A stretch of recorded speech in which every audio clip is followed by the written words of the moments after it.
One of the most insane things I see people doing in campaigns is testing subject lines. It's the silliest thing I ever see, because if you A/B test a subject line for a campaign, how are you applying that learning to other campaigns going forward? If you want to test something, test an offer within the welcome series and the sign up forms to see which offer both converts at a higher rate, but also results in a higher AOV and also contributes to a higher repeat order rate. That's how you want to be testing things, because it's the biggest needle mover. It's the highest leverage thing. Whenever I audit an account, 9 times out of 10 in the sign-up form, I'll see one of the following issues.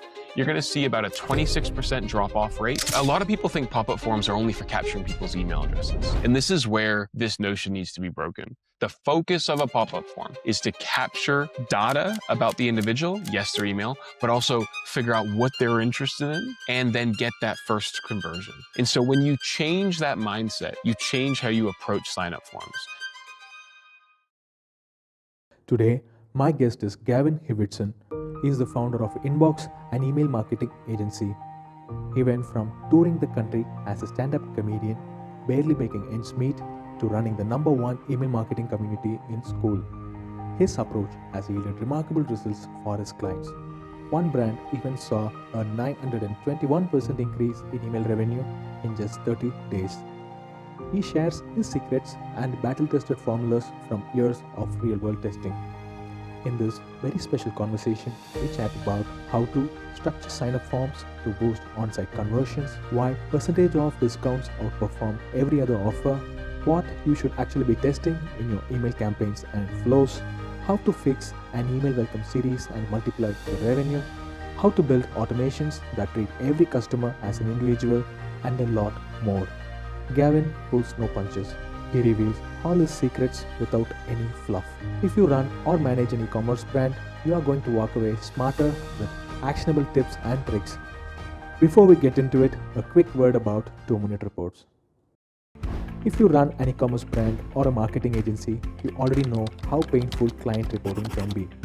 Manually copying Shopify or Klaviyo data into spreadsheet takes hours every week. 2-minute report fixes that. It's a Google Sheets add-on that connects to 30 plus platforms: Shopify, Amazon Seller, Amazon Ads, WooCommerce, Facebook Ads, TikTok Ads, and more.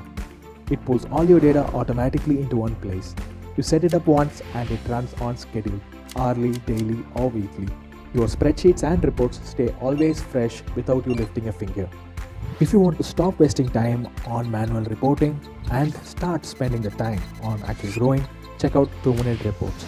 Link is in the show notes. Now, on to the show. Hey, Gavin, I'm so glad to have you here today. Welcome to the podcast. Thank you for having me, man. Yeah, excited. I suspect this is going to be a very interesting conversation, especially for our audience who are in the Shopify, e-commerce, email marketing space. You spend so much time around email marketing, teaching, consulting, implementing this for businesses across the world. Could you set the stage and tell us about what you do and why is this very important?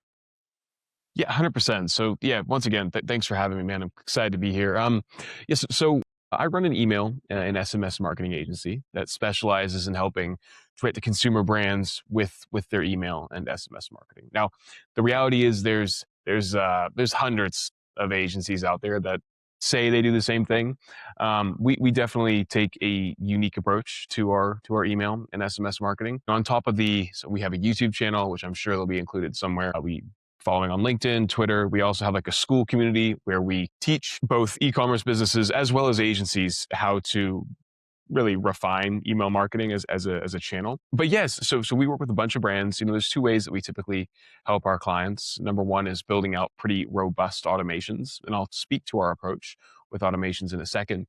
But then also from a campaign perspective, so creating campaigns, segmenting the audience, focusing on the key metric of subscription to conversion rate, how many subscribers we can turn into first-time customers, and then pivoting to that as well, how many first-time customers we can turn into repeat customers with the focus on increasing that AOV and also shortening the window between that first and second purchase as well. So pretty much anything email and SMS that you can think of, we dial into. Sign-up forms, very, very robust automations where we're treating people differently.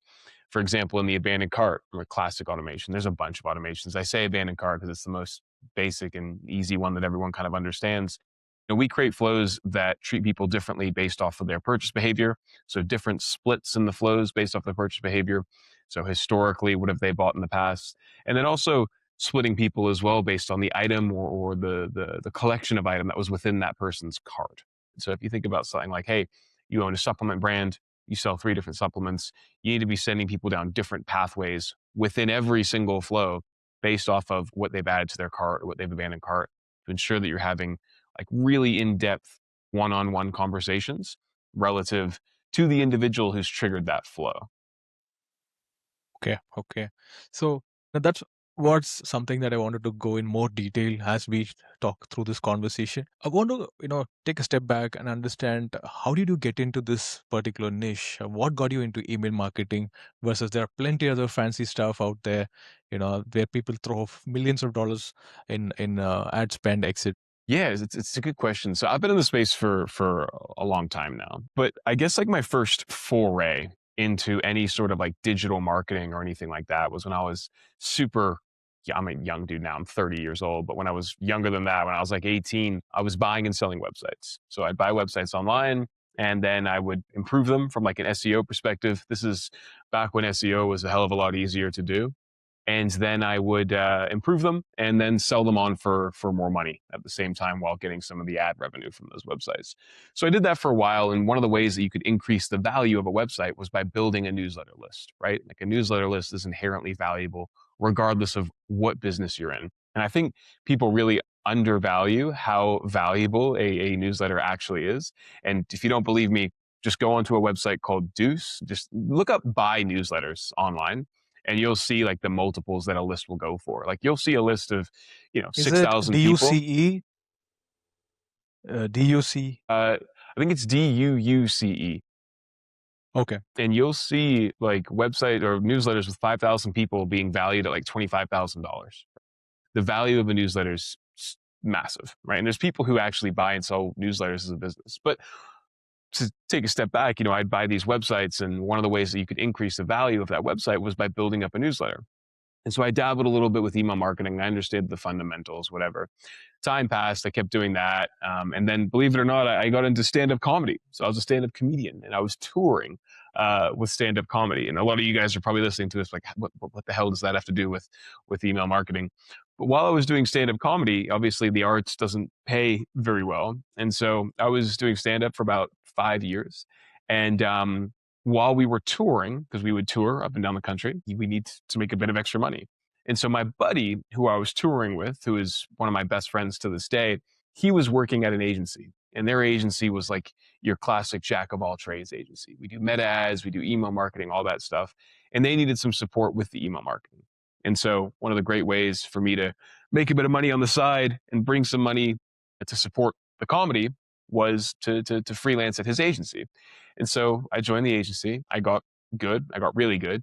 And I just kept teaching and training and teaching and teaching and teaching. And then I was fortunate enough to have some really good mentors in the space for email marketing. And then, with stand up, I'm 30 now. It was kind of getting to the point where I was coming to a crossroads about really, what I wanted my future life to look like. And, I want to have kids. I want to be able to raise a family. And I really enjoyed the business side of stand up comedy. And I was coming to a point where I was like, you know what? Like, I'm really good at the business stuff. I'm really good at email marketing, and stand up it's very feast or famine, like anything in the arts, right? You have to either be wildly successful or you're starving. And I was coming to the realization of like, either I go all in on stand up and I don't make any money for a long, long time, and I put the raising the family thing to the side.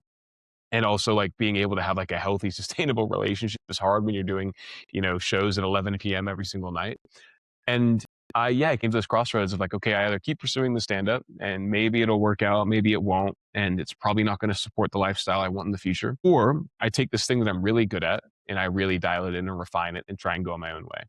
And so, I started working at a couple of other agencies, started getting even better, started making more money. And it kind of came to the point when I was working at these agencies and I, came to that crossroads of which path do I take?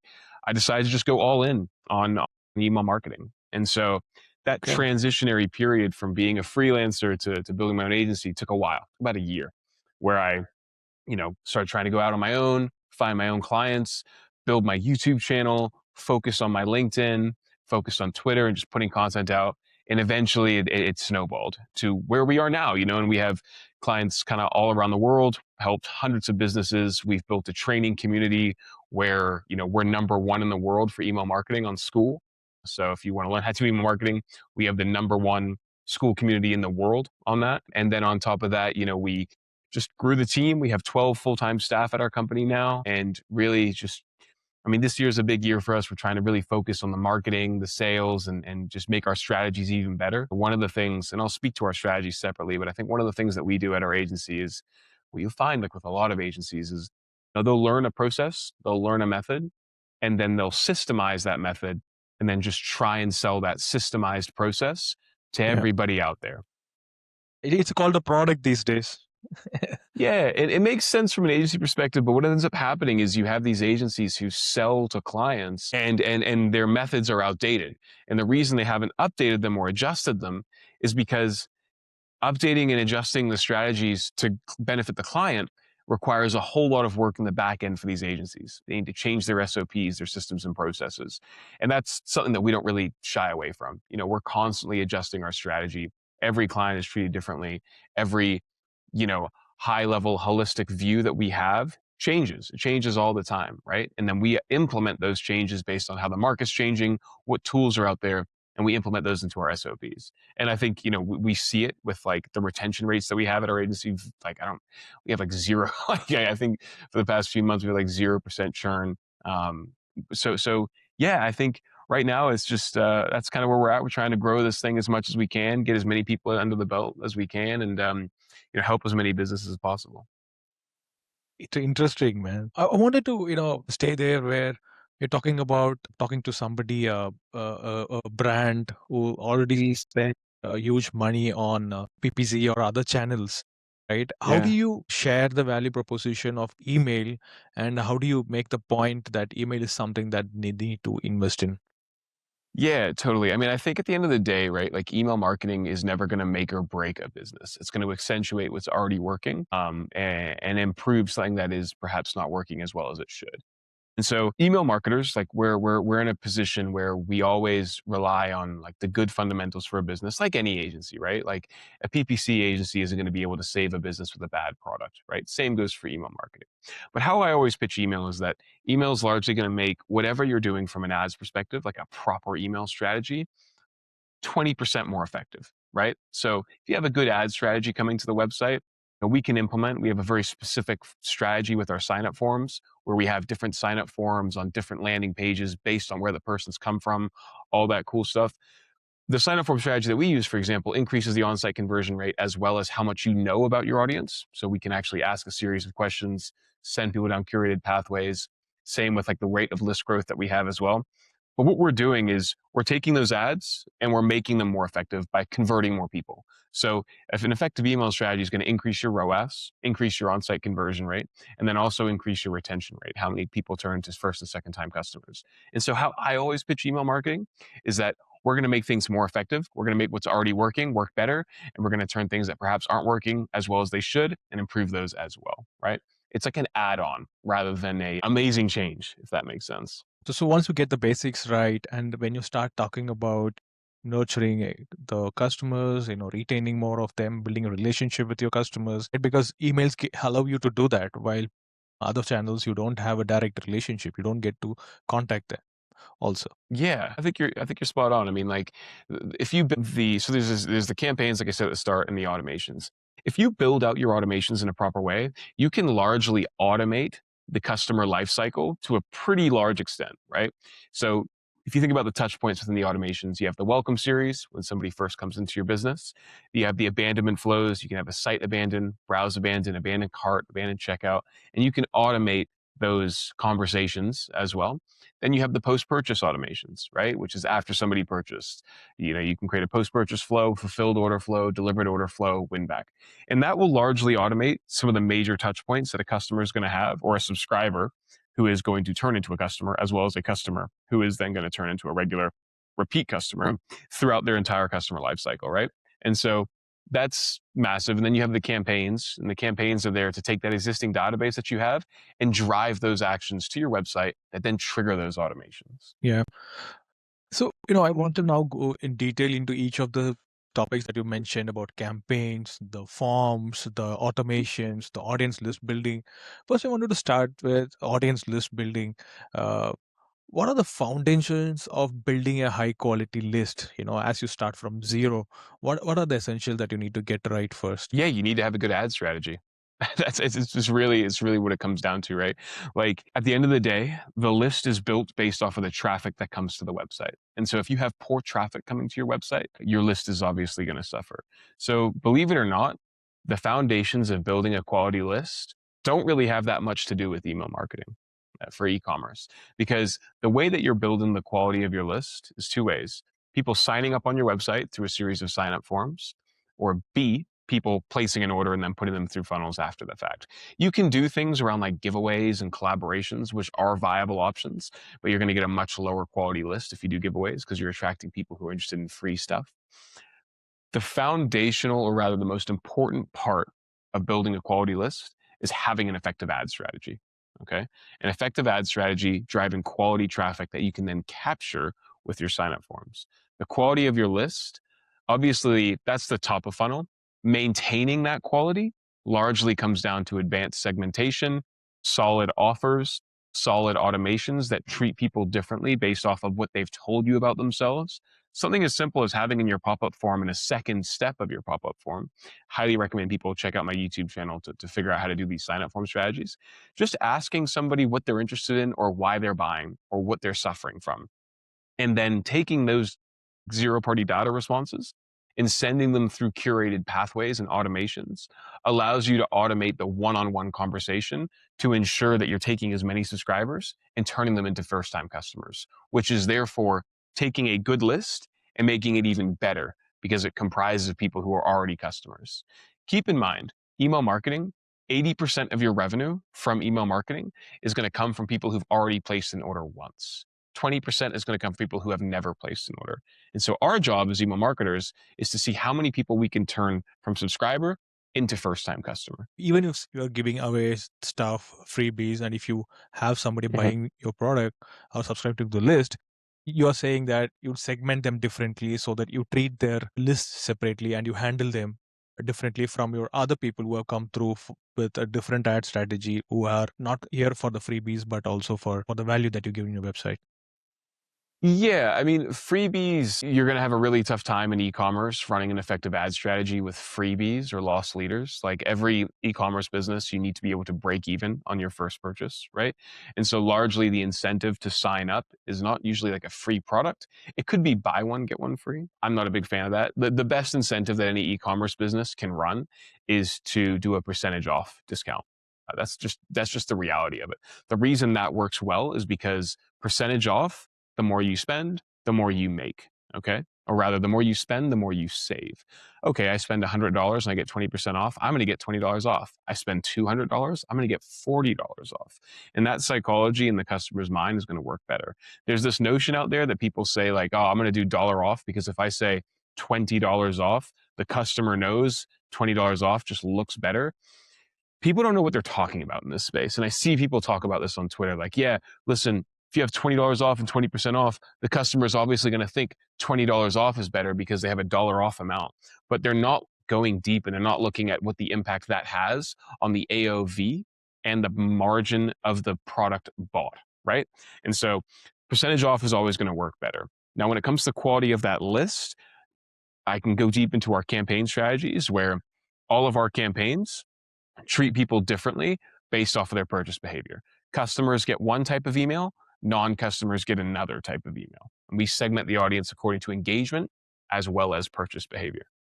In that line, that as you segment between buyers and non-buyers, how do you keep the message fresh for the non-buyers, or like, how do you try different offers, or how is that space around? Typical or standard content strategy most businesses are going to have here is a mixture of educational, lifestyle, team highlights as well as sales content within their mix, right? And so for us, whenever we're approaching like a monthly content calendar, we're trying to create a nice balance between educational content as well as non-educational content and product focus, right? So if we think about if you have two audiences in your database. You have customers and non-customers. And we're going to assume that you're already segmenting by engagement for your non-customers and your customers. What we'll do is we'll take the non-customers engaged and we'll send them educational content the exact same way that we would send the customer segment. But your messaging is also going to include your welcome series offer. You're creating an offer for those people to get them to place that first order. Every message a non-customer gets should have some sort of offer in it. And the easiest offer you can choose is the offer that you offer them to sign up. In your welcome series, most people are going to be giving people like 20% off to place that first order or 10% off. And what I see so many businesses do is somebody goes through that welcome series. If they don't place an order, they never see that offer again, which is crazy, right? That offer should be reiterated at every single touch point within the customer journey. So we're talking welcome series should be reiterated. Abandoned cart should have the offer in there.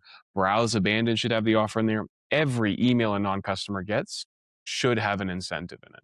Now, in terms of the type of content that you want to build into the strategy there, you probably want to be looking at, say, the welcome series, making sure that you're really highlighting your USPs, your key touch points, what your product does. I also think a lot of businesses really need to lean into the personal brand angle, or rather the founder's story angle, a lot heavier. A lot of people try and imitate these massive, multi-million dollar brands thinking that they don't talk about the people behind their team. They don't really put, hey, it's me, Gavin from XYZ. I really want to thank you for joining our newsletter. They don't do that because they don't see these bigger brands doing it.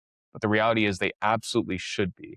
Smaller brands need to be leaning into we're small, local. This is all, a small team that's doing all this stuff. And we're so happy to have you here. That's a really powerful message that people need to lean into. And that can be built within the welcome series, which keep in mind, the welcome series is only going to non-customers.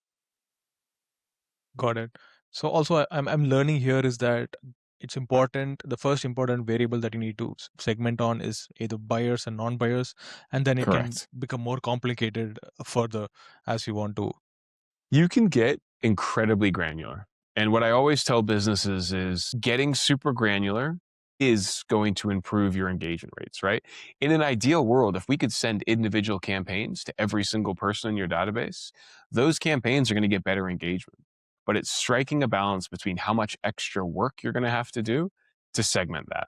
A lot of brands, if you're doing under $1 million a month, going super granular with your segmentation, the juice is not worth the squeeze, right? You could probably, now if you have a database of like 300,000 people, for sure, chop your audience up into different segments and create specific campaign strategies for each of those segments. Yes, I highly recommend you do that.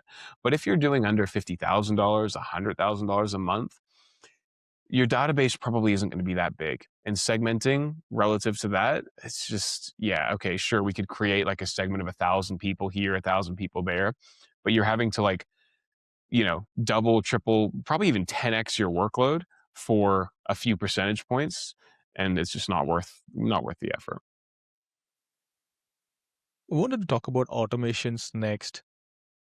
What are the basics in the automations that you think are table stakes? Can you walk me through how does that grow as the company evolves? Yeah, totally. I mean, if you go far out, the fundamental automations are like your welcome series, browse abandoned cart, abandoned checkout, a post-purchase thank you, fulfilled order flow, win back flow, right? Those are the major key six, I think I said six automations it might have been seven, that every business needs, okay?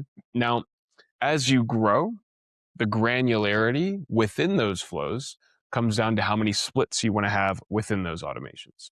For example, how do we split people based off of the category of item that they added to their cart? How do we split people based off their purchase behavior? I mean, straight from the bat, you should build these automations in a way that talks to customers and non-customers differently. That's 101. But then how in-depth do you want to get with these flows comes down to how granular or how personalized you want these conversations to be based off of the item that the person was looking at or purchased. For example, the post-purchase flow, right? A really basic starting point would just be like create a post-purchase flow that thanks the individual for their order and then tries to upsell additional items.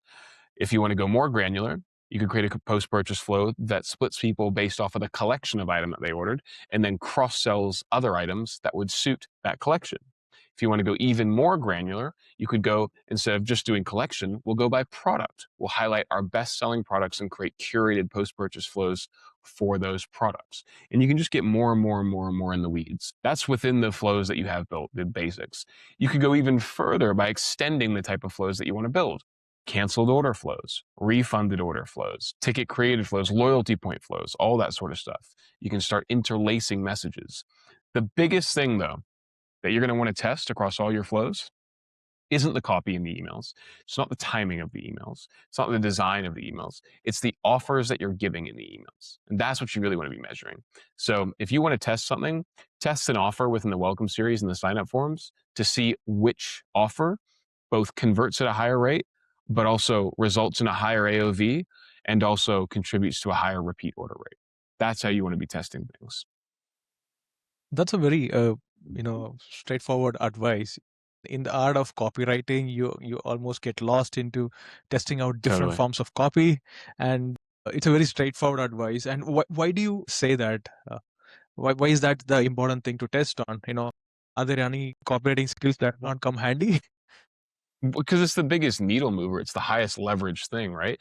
Like what do we think is going to have a bigger impact on the business? An offer that everybody sees or a change in the tone of voice in your emails? I'm telling you right now, it's the offer. The offer is going to have a bigger impact on both how many people place an order, how much product you can get into your customers' hands, how profitably you can run your business, how much revenue you can collect upfront relative to your ROAS, your ad spend. That you can test everything you want. It's important to select the tests that are going to move the needle the most. And so what I see a lot of email marketers doing is they'll select tests that are easy to measure that don't actually have an impact. One of the most insane things I see people doing in campaigns is testing subject lines. It's the silliest thing I ever see, because if you A/B test a subject line for a campaign and you find a winning variation, how are you applying that learning to other campaigns going forward? Okay, so you have a campaign that's on a certain topic. Let's say I'm selling this iPhone, okay? And I run an A/B test on the campaign that says, this is the best iPhone, click here. And this is obviously terrible copy, right? Or this iPhone has XYZ feature, click here. And we find that this iPhone has XYZ feature, click here, is the winning variation. How am I applying that learning to future campaigns in the future? Because the impact on the open rates and the click rates is relative to the topic that was being talked about. And so if I take that learning and I apply it to future campaigns, first of all, what is the learning, right? Maybe it's feature-based copy is working better, but we're not sure because the topic of the email is going to influence the results of those tests. And so you need to be selecting things that are easy to measure, yes, which a subject line test is easy, sure, but also tests that you can apply across your entire account incredibly easily, right? That's why an offer test is one of the easiest tests that you can run that actually has the biggest impact on your bottom line and your conversion rate. That's interesting. Uh, I wanted to, talk about content more a little bit. Uh, how do you, make sure the offer comes across really, really exciting and interesting for the user? Are there any copywriting things also that you work on along with your clients? How do you make sure the emails land properly? Yeah, I think it really comes down to how much the business actually understands about their audience, right? And so the reality is, I think with any sort of copy, it's people tend to focus on features of their products, but people aren't necessarily buying the product for the feature. They're buying the product for what the feature does for them. And so like within any of your copy, focus on outcome-based results of your product, right? For example, if we're selling a supplement, right? Very few or a small portion of your audience are going to care that this product has an impact on this product has cordyceps, which has an impact on XYZ blood flow and ready, ready, rara. What they actually care about is that this product is going to make you feel better while running. That's what you want to focus on, right? Don't get like lost in the weeds here. Benefits focused, like focus on the benefits and the outcome of the product that you're selling, right? Like for example, a sleep monitor for a baby, right?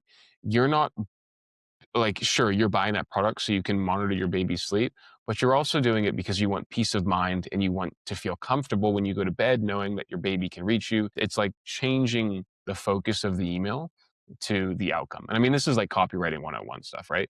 One cool tip that I recommend doing as well, though, if you have any sort of offer in your emails, lead with the number in the subject line and write it as a digit and put it in the subject line.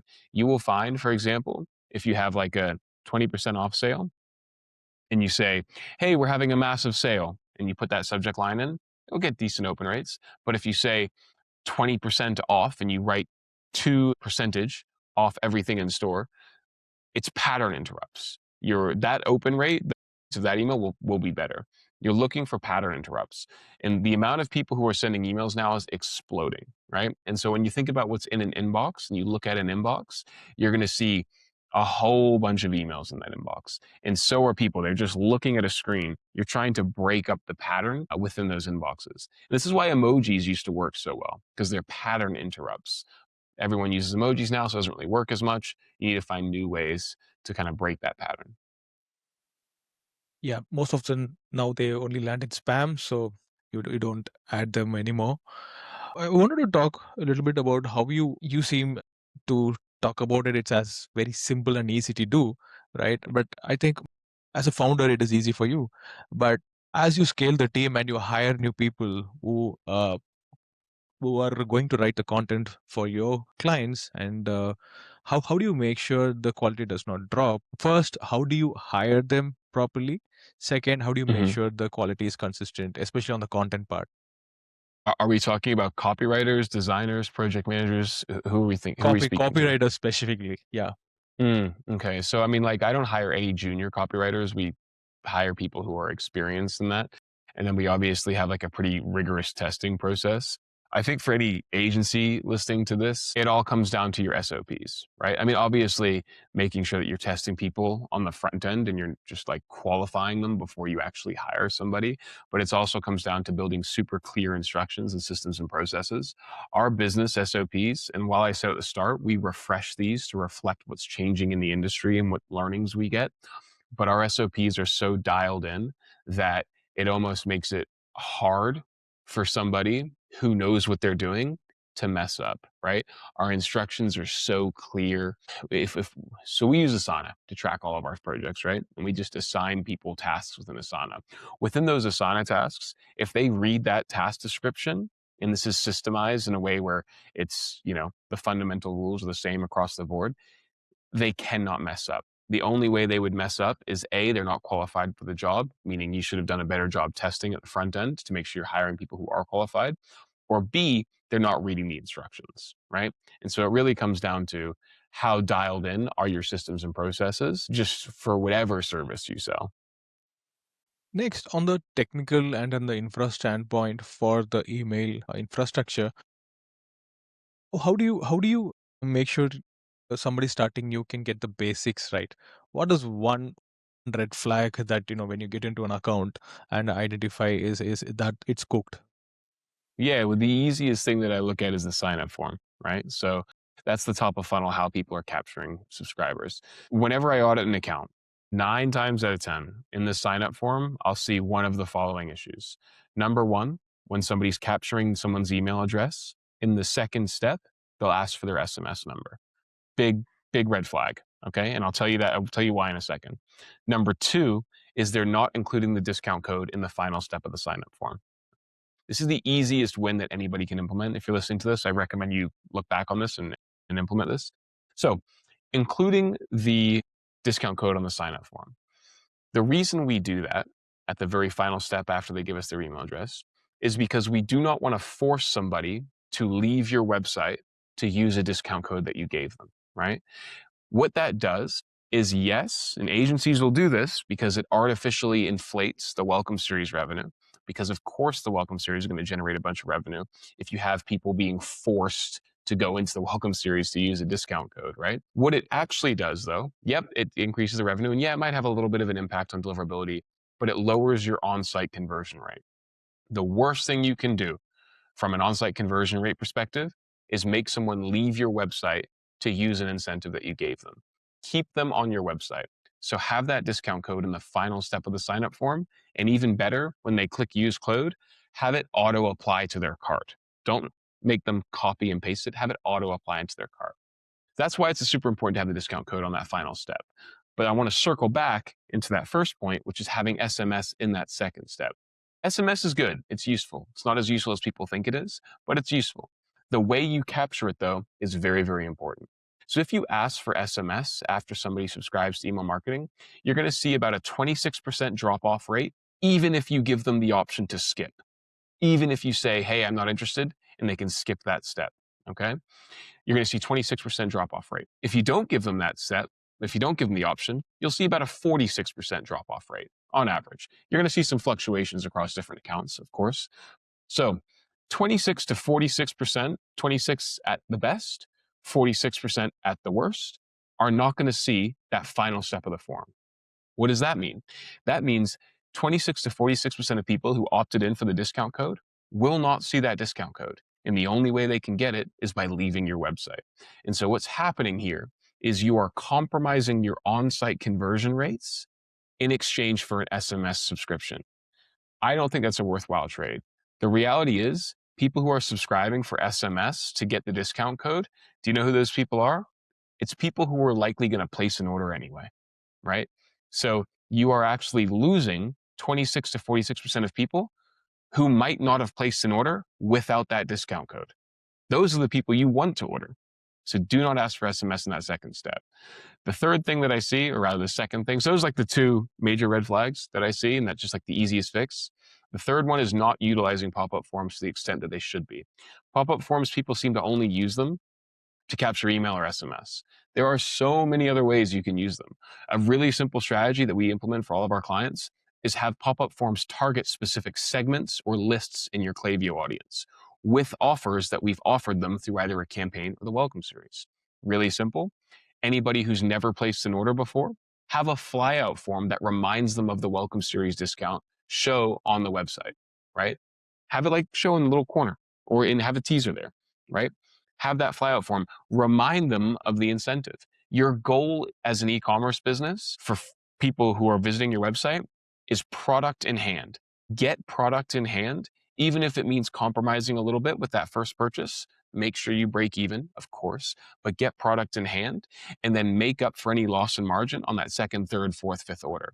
That second, third, fourth, fifth order is probably going to have a higher AOV for you, and it's probably going to cost you a hell of a lot less to get that sale because they're warm traffic instead of cold traffic. It's interesting because you seem to share that there's so much value in pop-ups for a business, and most we ignore them because we hate pop-ups, and but all high-end brands use them, but only the small ones who are just starting out don't use it. Yeah, people, I think, like apply these gut feelings of I find it annoying, therefore it must be bad for the business. You need to be able to, a lot of small business owners do this, right? You need to be able to detach from what you think or feel is right and then apply like an actual analytical lens to see how that actually impacts your business and then make the decision there. So many small business owners operate on emotions or vibes or like personal preference and don't actually look under the hood and boil things down from a numbers perspective. All this stuff, like all these sign up form strategies, these flow strategies, I teach in my school community. It's why we have like such like no one, we've got 0% churn in the school community. And it's a paid community. But like all this stuff, like we have like school members come through and it's like these ideas and these notions that need to be broken first. And then once that idea, or even teaching somebody to apply a little bit of skepticism to what they already know and asking them, what data do you have to prove that? And I get into spats on LinkedIn with people about this, with other marketers who like, everyone has an opinion without any data to back it, right? And so, yeah, it's just applying like a healthy level of skepticism and then trying to solve that skepticism with actual numbers. On the pop-up forms, we talked about a percentage discount offer being an interesting one. Are there any similar incentives you recommend to have more signups? So I want to actually take a step back and caveat what you just said. A lot of people think pop-up forms are only for capturing people's email addresses. And this is where this notion needs to be broken. pop-up forms their primary focus should be learning about your audience, okay? So capturing zero-party data and getting a first-time conversion. It is not about capturing email subscribers. It's not. 90% of the revenue that happens in the welcome series was going to happen with or without the welcome series, okay? The focus of a pop-up form is to capture data about the individual, yes, their email, but also figure out what they're interested in and then get that first conversion. And so when you change that mindset, you change how you approach sign-up forms, because an offer that might get more list growth is one thing, but an offer that gets less list growth, but more conversions, more on-site conversion rates is another thing. And when you change your mindset around pop-up forms are not for the sake of list growth, but actually for on-site conversion rates and what you learn about your audience, you change what you think or what offer is going to be the best. If we were to say, Gavin, what's the best offer to get the most amount of list growth? It's 100% off. Yeah, 100% off discount code. Well, dude, I'll get you. It's a full page pop-up that you cannot close with 100% off. That pop-up form will get you the most subscribers you could ever want. But hey, is that actually good for your business? No. And so when you change the thing of like, what is actually good for the business from a margin perspective and not just for the sake of a list growth, then you can actually ask the question, what pop-up form is the best for the business? Not what pop-up form is best for list growth, right? If you were wanting to just do list growth, do that pop-up form strategy, or use a tool like retention or customers AI to reveal all your anonymous users and stuff your list with a bunch of people, right? And so the real question to ask is, what incentive is best for the business? And honestly, it's a percentage off. It's a percentage off. Dialing back to what I said before, 20% off is probably your sweet spot. 20% off is going to help increase the AOV, right? Assuming your margins can afford it. And by the way, if your margins can't afford 20% off, just increase the price of your shipping. Super simple. Like it's going to have, don't increase your prices, increase the price of your shipping. Okay. And then compromise that, and then bake that into your margins overall, right? 20% off is going to have a solid impact on, your list growth. Sure. If we truly care about that. And it's also going to have an increase in your on-site conversion rates and the AOV. Yeah. So this zero party data that you capture and you say that is more meaningful for growing the business, not just your sign up list. And it's useful in a way that how you can use it in your segmentation flows, in your automation flows, so that you can have more personalized messaging that you can send to the audience and then have more conversions. Is that how to think about it? Kind of. Yeah, it's useful for that, but it's also useful for matching what responses correlate to purchases. So if we think about zero-party data and we ask like a series of questions, we say, why are you buying? Who are you buying for? What color do you like? And we get 100 responses. And we see that of the 100 responses, 20 of those responses bought. We would want to look at the responses of people who bought, okay, and let that shape the direction of our business. Because you don't want to just focus on the responses alone. You want to optimize your business for the responses that purchase. So if of the 100 people, 20 people who bought said, I'm buying for myself, I'm buying because I have back pain, and I like the color blue. All of a sudden, we know that our messaging for customers to optimize people who want to buy needs to say, this product is perfect for people with back pain who like the color blue.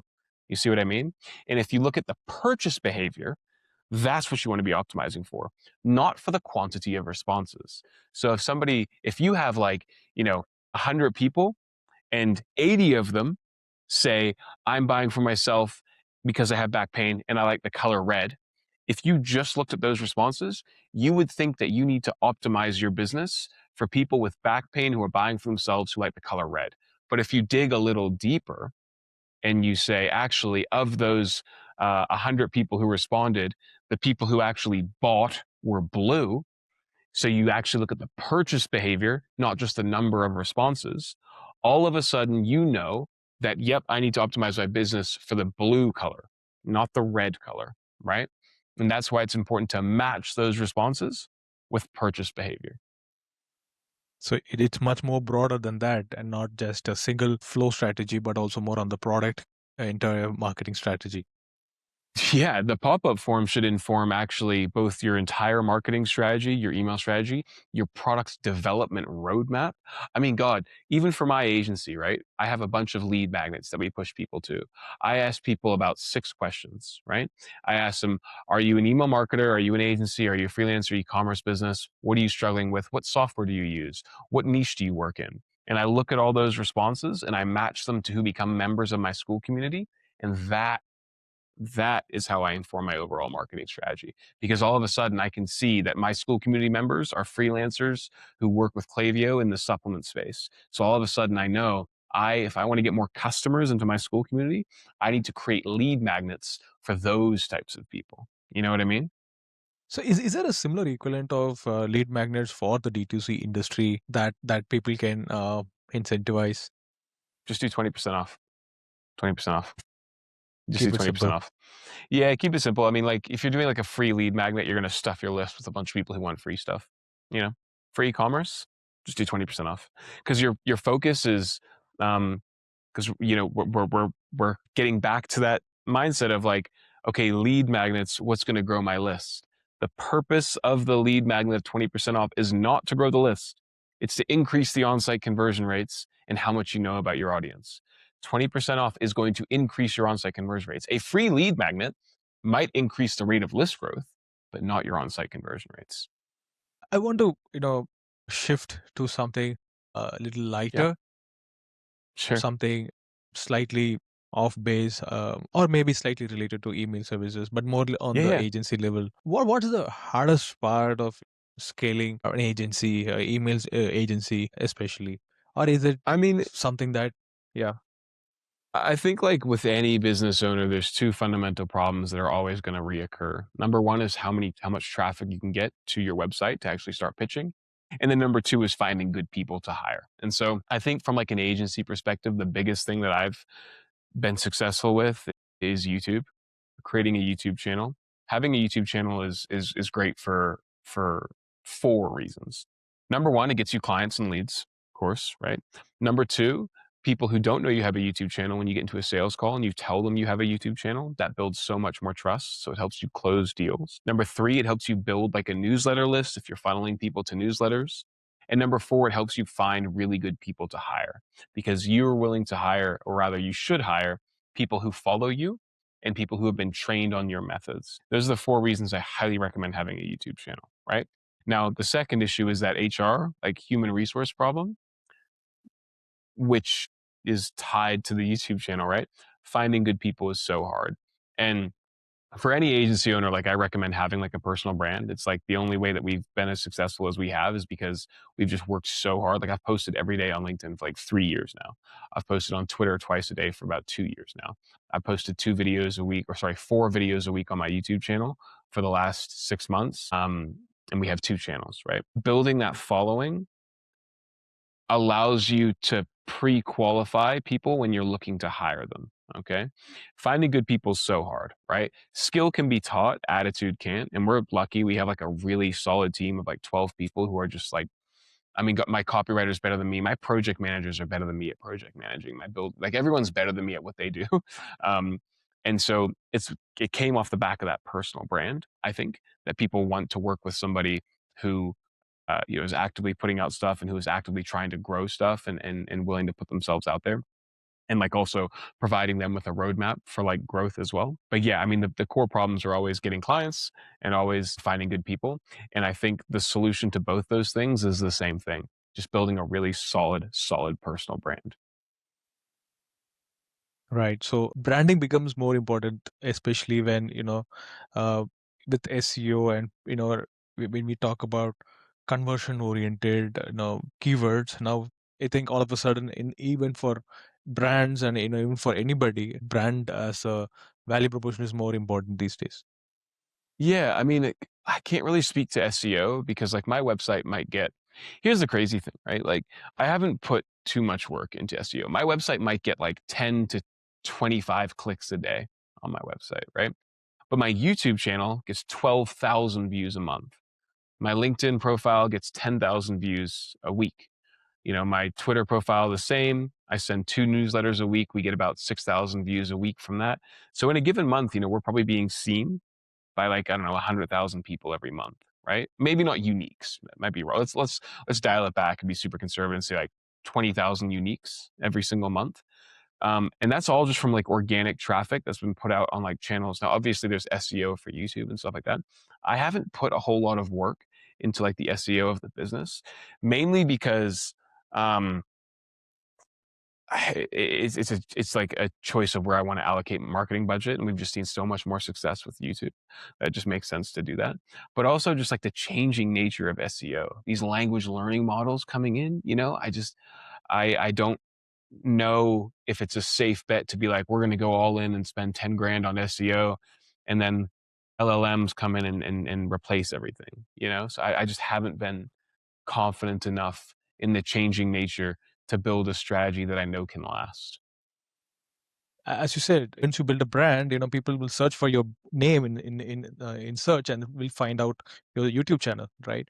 But without you building that brand, they will be not searching for you, and then there'll be 10, 15 other people that they would be looking at, right? Yeah, I mean, God, the space is so saturated. Like everybody and their mom owns an agency at this point, right?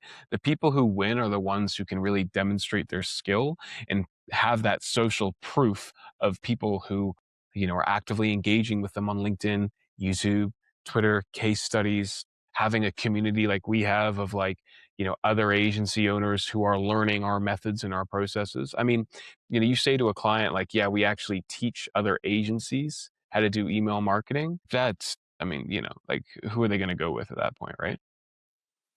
Yeah. I wanted to ask you this: you transitioned from a comedy world to the agency world. Is there some learnings that you've taken to your agency work that's benefited from you? Yeah, I think like I'm forever grateful for the stand-up comedy and how it helped me engage in dialogue, conversations, how to read a room, how to navigate difficult situations. Like I've been on stage and bombed so horribly, like in a I remember this one time I did a show on a boat and it was a 4-hour boat ride. And we did our show in the first hour. And like my guy I was doing the show with got seasick on stage. And then I had to go on after him after he had to go throw up. And it was like, I was doing my set and it was like I was speaking a different language. And just having been in those situations where you're like so uncomfortable and so awkward and having to try and find a way out. And by the way, I did Sorry to not find a interrupt. way out.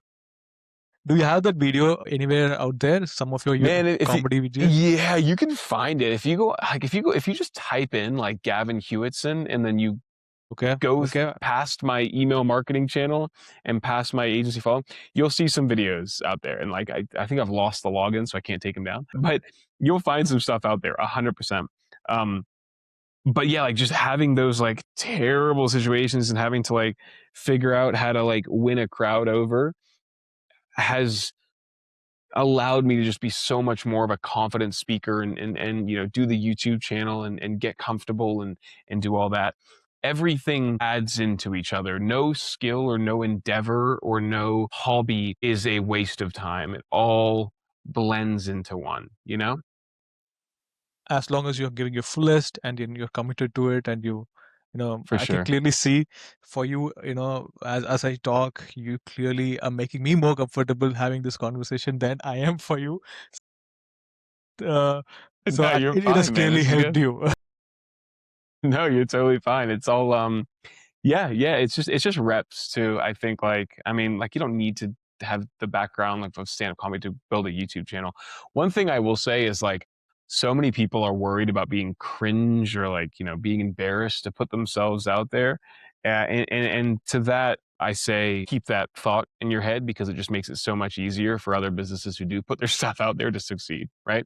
Like I was super embarrassed and felt embarrassed for my friends to see my YouTube channel about talking about email marketing. Like, what are we doing? It's the same with posting on LinkedIn. It's cringe, right?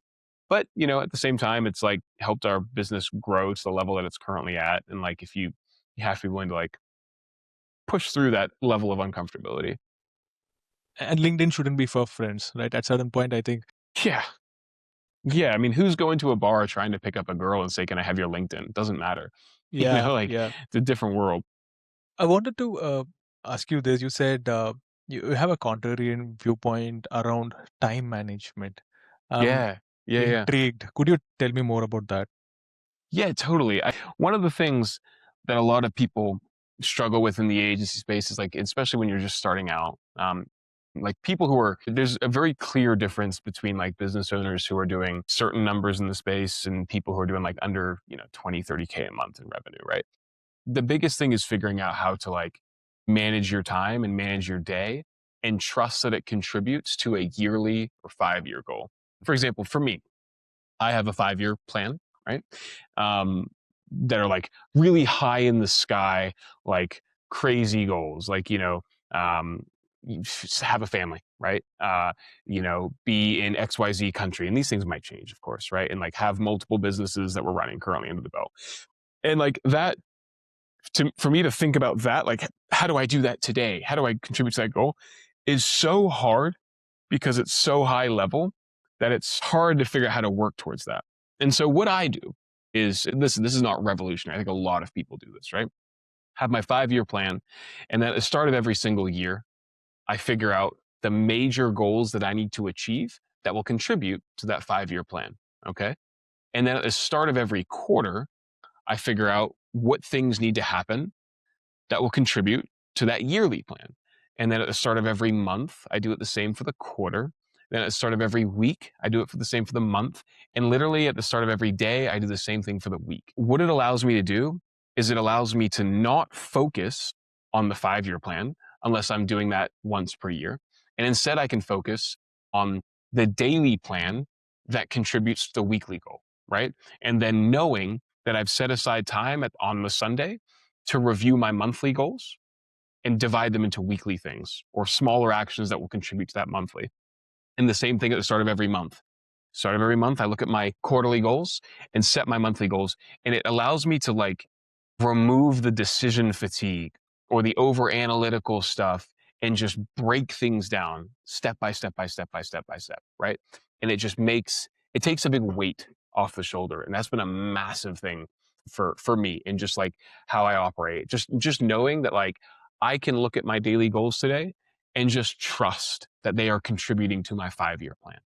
That's huge, right? Yeah, it's like, people say you connect the dots backwards, but you're trying to put the dots forward for you and then not think about it and just map them out in a timeline and, work towards that. Yeah. Yeah, you're spot on. I think it's like it's divide and conquer, right? Yeah, so many people try and like, they set their goals at the start of the year and they maybe look at them twice, and that's never worked for me. And this is just what works for me. I'm not like prescribing this to anybody. I might be totally wrong here, but it's worked very, very well for me. So that brings us to the last section of this podcast. I have a couple of questions, very different ones, mostly on the personal side. Yeah. What are some books that you would recommend people the most that has the big impact on your life? The Hungry Caterpillar. No, I'm kidding. The books that have had like the the books that have I had like can the say, I can biggest. say you have toddlers. Yeah, yeah, yeah. The Hungry Caterpillar, Cat in the Hat, any coloring in book for 5-year-olds. No, what books have had really, really good impacts on me? You know what, man? This is one of my things that I really struggle with. I struggle, like, I can read, but like, I struggle being consistent with my reading habits. I like a lot of Ryan Holiday books. Those are really good. Ego is the Enemy has been really good for me. I really like that book. And then, like, one of my goals this year is to really start getting into some more Tony Robbins books. I'll say right now, I'm not a very prolific reader. I want to be more of a prolific reader, but I just, dude, I struggle. I struggle with the phone addiction at night. It's so bad. Like I'll go to bed and I deleted Instagram for a while, but we're trying to like build up the Instagram profile for the business right now. So I have to have it on my phone. And it's been like the worst thing for my life. But, but yeah, I think like one of the things that I would like to read, a lot of stuff by Tony Robbins. I'm a big fan of that. And I also love historical fiction. I'm like, my degree, I have a history degree. I love historical fiction books. Connor Golden, one of my favorite ones. Used to love a lot of Wilbur Smith, not so much anymore. Connor Golden, highly recommend. If anyone's listening to this, Connor Golden for historical fiction. Amazing books. Are there any software tools that you are a fan of? You don't get to say Klaviyo, but can you pick any three? Yeah, I mean, for email marketing, there's a tool called Kluvos, Kluvos.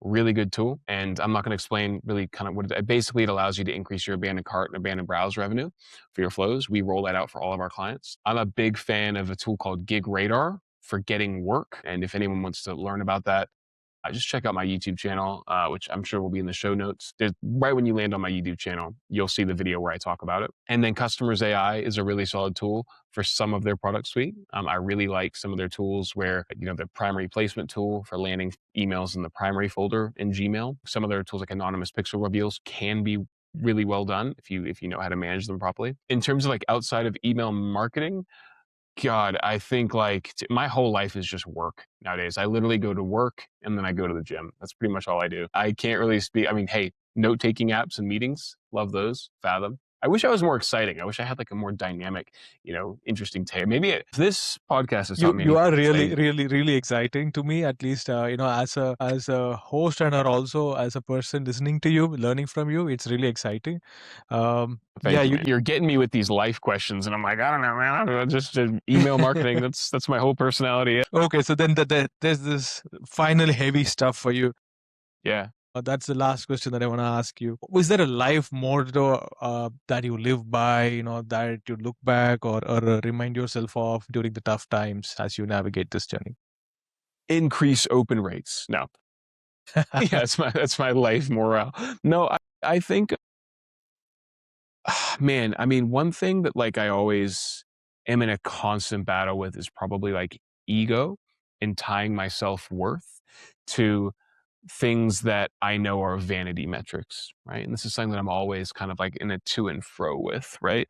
I think one thing that's like really important to keep in mind is not defining your self-worth by your work, but more about how you act within your work and then an extension of that within your life. For a lot of agency owners, myself included, like our life kind of is our work. At least for me, like I work every single day and we work long hours, and it's hard to detach that work from your sense of self. And you'll find like when you take yourself out of work and you enter into social situations, like you either lose interest in conversations or your the moment somebody doesn't care about your work, it can really impact you because your sense of self-worth is so tied to that thing that you realize that there are other things that need to be attributed to how you see yourself as a man, a woman, or any gender, or a father. You need to find things that you attach that worth to. Now, I think one of the things that I really like to do is facets of how I act within my work and bring those into my regular life and attach those attitudes to my sense of self. So it's not necessarily my ability to train somebody in my company, it's how I treat another person and I apply that to my general. And that how I treat myself, how I treat other people can be applied in all facets of your life. But it is something that is shown and exemplified within your work. And so it's not the work itself that you're attaching to self-worth, but it's the things that you do within your work that translate outside of your life that can then, I think, attach a greater self-meaning. For me at least. And then also back to that ego and ego thing. I mean, that's a constant battle, man. And I think it's like just constant like levels of like recognizing humility. And like one of my things, like a lot of my friends, which is like this is something that's nice too, is they don't really care about what I do. And so like, you tell them like, yeah, we grew the company, and they're like, okay, cool. And you're like, okay, yeah. I mean, to a certain degree, like human connection doesn't equal how successful your company is. And those like constant checks have been really good for me. Especially if your friends are not entrepreneurs and Yeah. finally, are there any final thoughts that we have missed to cover that you want to share with folks here? And how can listeners learn more about you? We are going to link all your websites here in the show notes. Yeah. I mean, listen, like obviously check out all my stuff. But what do you think the demographic of this podcast is? Are they e-commerce businesses or are they agency owners? So around 60% are agencies, and Okay. 30 to 40% are brands. And there are e-commerce is will be around 40% around that in the overall segment. There are independent lead centric agencies, but Okay, cool. e-commerce is also significant. Yeah. I'll say, and once again, like I'm 30 years old. So like anything I say, like please take it with like a 30-year-old grain of salt, right? But like I think one thing I'll say to the brands and the e-commerce owners, whenever you're hiring an agency or engaging with somebody, come to a consensus on metrics that matter that you can hold that agency to. Okay. So if you're hiring an email marketing agency, do not hold them to things like increased open rates or increased click. Hold them to things that actually impacts the business from a revenue and bottom line perspective. And yes, open rates and click rates do that. But instead of focusing on open rates and click rates, focus on how much revenue we can generate from XYZ segment, or how much increased real revenue can we move the needle by? Or how can we influence how many subscribers turn to first time customers? Whenever you're engaging any agency, have them write out numbers that you both agree to that are important, that you think they can influence. That is who you should engage. For me, whenever I hire, we've just hired like a social media manager right now. I am holding her to booked calls, school members who join my school community, and how many followers we get. It's not just we're going to create a strategy. These are the numbers that I want to hold you to. The agency space is incredibly slimy. People are like shady. And if you hold people accountable to numbers, you're going to have a much easier time managing that relationship. The agency is probably going to hate it, by the way. Now, to the agency owners that are out there, I think one thing that I've found, and I don't know like how experienced people are, and if like there's probably people listening to this who are way further ahead than what I am, and like, hey, screw me, right? I get it. But like one thing that I've seen for a lot of people who are starting their agencies is that if you can be consistent with anything for 6 months, you can be consistent with everything for years, right? And so I speak specifically, mainly my experience is like just posting and putting YouTube content out. If first of all these things work, everyone knows they work, but they struggle with the consistency. If you can push through the first 6 months of just being consistent and posting without seeing results, you can do that for a long time and it will bring results. Push through any initiative that you're trying to do that requires consistent action for 6 months. If you can do it for 6 months, you can do it forever. Prove to yourself that you can do it, and then make the decision about whether or not the push is actually effective. And I say that mainly for YouTube. Produce content once a week for 6 months. If you can do that, you'll see results after 6 months, and then just keep doing it. Thank you, Gavin. It was really wonderful talking to you. I had so much fun talking to you. Yeah. Hope it was equally fine for you as well. Thank you Hey, man, so I love much. talking about myself, of course. Yeah. Cool, man. Thank you for having me. Thank you and bye. Take care.